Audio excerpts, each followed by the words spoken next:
വന്ന് വാവേ മേമിന് happy returns of the day. കുട്ട വളരെ നന്ദിട്ടാ. നീയാണോ മൂത്തത് ഞാനാണോ മൂത്തത്? നിന്റെ വയസ്സെത്ര? എനക്ക് 50.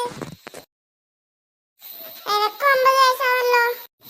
അപ്പൊ നീ എന്നാണ് 9ാം ക്ലാസ് എത്തിയേ? ഞാൻ കുറെ നേരത്തെ പഠിച്ചു വളർന്നോണ്ടായിരിക്കും 10ാം ക്ലാസ് എത്തി. ഞാനാണ് നിന്നേക്കാൾ മൂത്തത്. അല്ല, ഞാനാ നിന്നേക്കാൾ മൂത്തത്. എന്താ മക്കളെ അതിരാവിലെ തന്നെ ഒരു തർക്കം?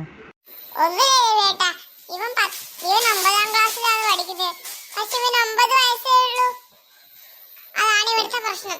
അപ്പൊ ഇതിൽ ഞാനാ മൂത്തത് അവനാ മൂത്തത്? ചിലപ്പോൾ അവന് പറഞ്ഞത് തെറ്റിയതായിരിക്കും.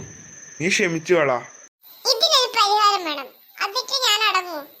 നിന്നുണ്ടല്ലോ ഞാൻ ഫസ്റ്റ് തല്ലു. പിന്നെ ഞാൻ അച്ഛനോട് അമ്മയോട് പറഞ്ഞു കൊടുക്കും നിന്നെ കുറ്റം കെട്ടത്. അവച്ചപ്പോ തമാശക്കോനായിരിക്കും. നിങ്ങ ഒന്നും കാര്യാക്കണ്ട. നന്ദിയേട്ടാ, ഇവന്റെ ചോദ്യത്തിന് ഉത്തരം നൽകിയതിന് താങ്കൾക്ക് വളരെയധികം നന്ദി. അതൊക്കെ പോട്ടെ, ഇന്നത്തെ ദിവസത്തിലെ പ്രത്യേകത എന്താണ് മക്കളെ? എല്ലാവർക്കും ഞങ്ങളുടെ വക വിശ്വാസംസകൾ. എല്ലാവർക്കും നമ്മുടെ വക വിശ്വാസംസകൾ. ഹാപ്പി വിഷു മക്കളെ.